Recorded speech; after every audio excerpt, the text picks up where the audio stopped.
Hi everybody, welcome back to Yes and Anywhere Screen Share. I'm Lindsay here with another movement activity for you, and this week we are lost in space. There's been some crazy things. We were in Atlantis, but now we're in space. I have some friends here today to help me with this first activity. I have Aubrey, I have Jenny, and I have Rafi. And we are gonna warm up with a game of space tag. So here is how space tag works. I have a very special anti-gravity machine here. So because we're in space, this is the only thing that is keeping the gravity normal right now. So as long as the anti-gravity machine is on, you can move around your space however you like. Yep, so we're walking around. You can walk, you can dance, you can skip. Just make sure you're being safe. But when I turn the anti-gravity machine off, you have to find something in your house to hold on to keep you from floating away into the void. And it should be something big enough to actually keep you, right? Bigger objects have more gravity. So yeah, Aubrey, I don't know, you might be in trouble. Anti-gravity machine on. And I might call out some different instructions about how to move when the anti-gravity machine is on. Anti-gravity machine off. Whew, that was a close one. Anti-gravity machine on, but I'm gonna dial it up a little bit, so now the gravity is a little bit heavier. So show me moving through your space with heavier gravity. Your body weighs more than it does normally. Oh, turned it off. Anti-gravity machine off. Whew, good job. All right, this time I'm gonna turn it down so we have less gravity. Ready? Go. Less gravity, still a little bit. You're not gonna float away, but your body weighs less than it would normally. It's harder to stay down on the surface. Good, and anti-gravity machine off. All right, this time when I turn it on, you have to move like you are in space, but you are a space chicken. Anti-gravity machine off. How does a space chicken move? Well, that space chicken's got some tentacles. I don't like that. And anti-gravity machine off. Whew. All right, this time you are a space banana. Go.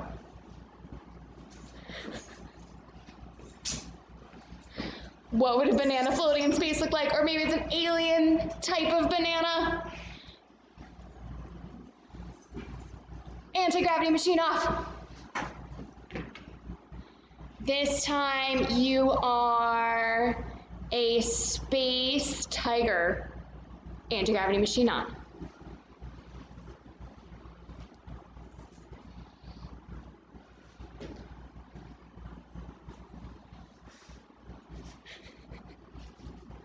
How does a space tiger move?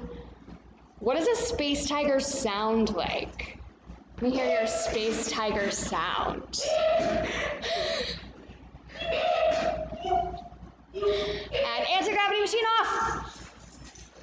How does a space tiger hold on to something to keep from floating away in space? And final round, you are a star. Show me how a star moves through space.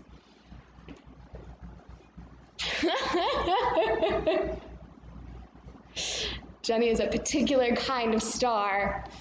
She's the Hollywood star. She's an influencer, Insta famous. And anti-gravity machine off. Whew. All right, thank you, stars. That was beautiful. Can we get them some sparkles?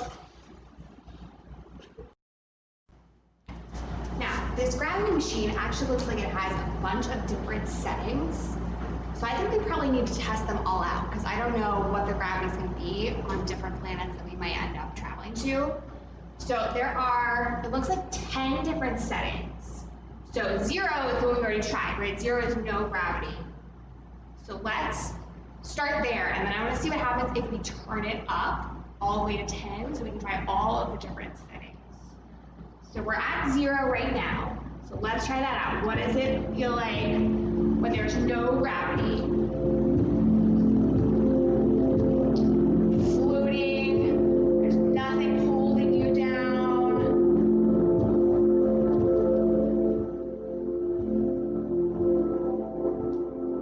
And then I'm going to dial it up to 1. So now there's a tiny little bit of gravity, just adding a little bit. And you're a little bit heavier, but still pretty light. What happens if you jump with level 1 gravity? You can still get pretty high. What about level 2? So turning it up a little bit, now you're a little bit heavier.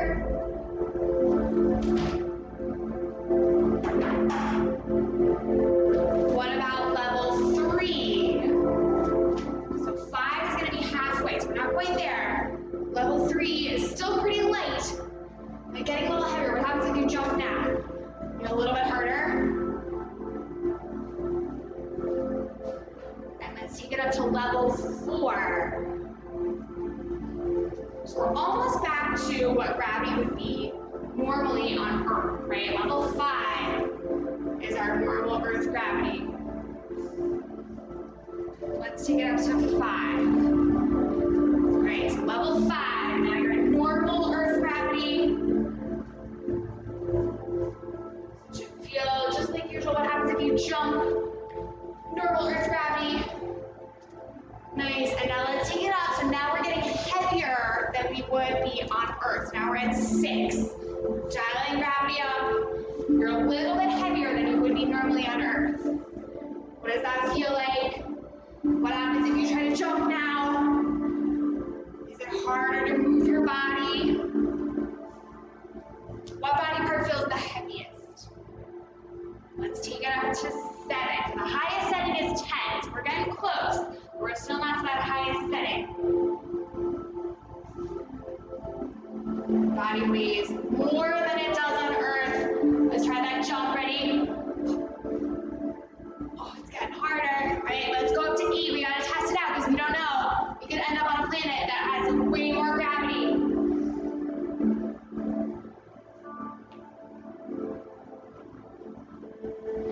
And let's take it up to 9. Almost to the highest setting. Oh, it's getting hard even just to stand up. Oh, it's really hard to pick up my legs. See if you can jump. And let's try 10. Let's see if we can do it all the way up. Highest setting. What happens? How hard is it to pick up your foot? How hard is it to push up with your arm?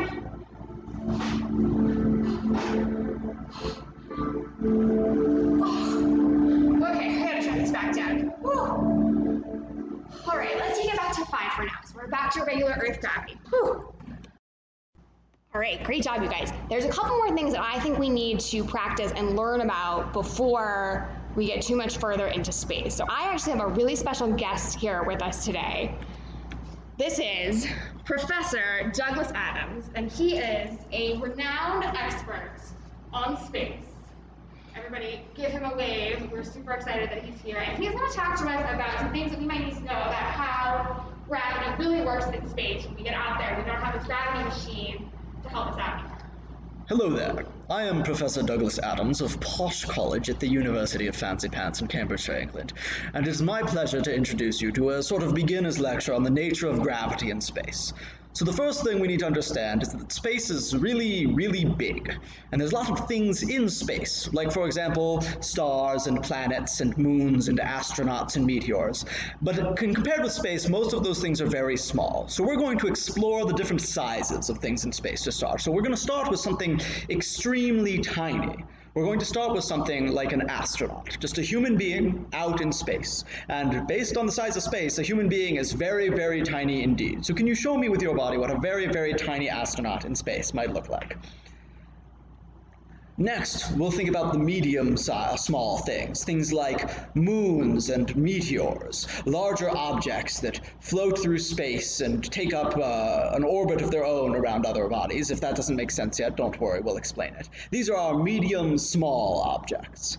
Next, we have the medium-large objects like planets, which are even a little bigger than that, and you see they're round and they float through space perhaps a little slower or a little more deliberately than those small objects.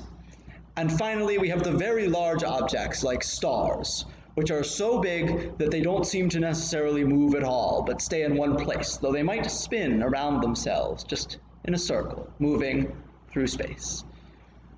Those are the different sizes of objects in space, and each one relates to something called gravity. Now, you may have heard of gravity. On Earth, we think of gravity as that force that keeps us tethered to the ground, so that if we jump, we return, so that if we drop something, it falls to the ground, and so that if we are driving or walking or anything like that, we don't simply float off into space, never to be seen again. So gravity is very important. But in space, it works a little differently than we think of it working here on the ground, because in gravity, every object has its own force. The larger an object is, the more force it pulls on other objects. So the Earth is very, very large compared to us humans. So we are very tiny, and the force the Earth pulls on us is so big that we are essentially pulled straight to the Earth. And we can break it very briefly by jumping, but the force is so strong that we come right back to the Earth, just as everyone's shown. Can you try jumping just to make sure gravity's working where you are and the settings aren't all... I know some of you may be in a spaceship now, so it's important that we are careful. All right, seems like the gravity is regular Earth gravity right now. But in space, the Earth is a relatively small object, right? We said it's a medium-sized object. And that means that it is in fact being pulled towards the larger objects, like our star, the sun. And that means the way it works is that in space, gravity is dependent on how large an object is. And the larger the object is, the more force it will exert. And we'll show you that in just a moment. Welcome back. I am Professor Douglas Adams of Posh College at the University of Fancy Pants in Cambridgeshire, England, and this is the second part of my lecture on the nature of gravity in space. So this is a sort of a hands-on lecture, so I'd like you all to gather something from your home, an object. We've gathered this large space rock from outside, but you could also get a chair or a book, anything small that won't move. And I want you to put that in the center of your room, and we'll imagine that that is our star. Now in our demonstration, Jenny will be providing a visual aid to understanding the size of that star, but if you don't have a human assistant or helper like Jenny, you can do this with just your imagination, just picturing the star getting bigger and smaller as we think about how that might affect gravity. So, our planets in our solar system have a relationship to our sun that is what is called gravitationally locked. What that means is that the rate at which they move through space and the force of the gravity exerted by the sun on them, because it is larger than them, so it has the more powerful gravitational force, comes out at balanced, which means that they move in a circle around the sun, staying the same distance away at all times. In our example, Jenny will play the role of the sun, and Aubrey and Lindsey will play the role of planets. And you can see that as the sun maintains its size, the planets move around it, staying the same distance apart at all times. This distance is dependent, however, on how large the sun is. Our sun is a medium-sized star. If it had been a smaller star this whole time, the force it exerted would be somewhat weaker, and the planets would have gotten farther away before they became gravitationally locked. So you see, as the sun in our model shrinks, we see the planets get farther and farther and farther away until they cannot even be seen within our solar system, except at the very edges, like Aubrey is now. However, if our sun, and you can try this yourself, imagine your star getting smaller and smaller, and move yourself farther and farther away, and perhaps slower and slower as you do as well. But then, picture the star getting larger, growing in space. If our sun were not a medium-sized star, as it is, but instead a very large, massive star with much mass to it, much material, it would be very large indeed, and as a result, the gravitational pull it would have exerted on the planets when they were forming from the dust and debris of its creation would have been very strong indeed, and those planets would be very close to that sun and moving very quickly. For anything moving slower might get pulled right into the sun itself. So you see that this system would be much, much tighter, closer together. And think about what living on a planet that close to such a large sun would be. It would probably be very hot, very unpleasant.